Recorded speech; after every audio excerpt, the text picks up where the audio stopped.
Day 2 ng ulam ideas, salted egg chicken. Tara, luto tayo.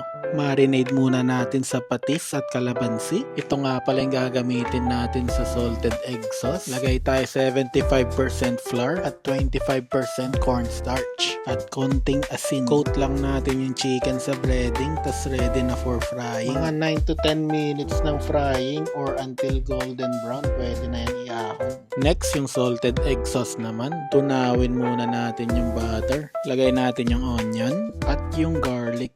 Halu-haluin lang tapos pwede na ilagay itong salted egg. Next ay durug-durugin tong salted egg. Then ilagay na yung evaporated milk. Timplahan lang ng asin at paminta. Nilagyan ko rin pala ng onting sugar. Okay na ang ating salted egg sauce. Pwede na ilagay itong chicken. Mix na lang at ready na yan for serving. Yung ingredients pati costing nasa comment section pala. Tara, kainin na natin to. Cute!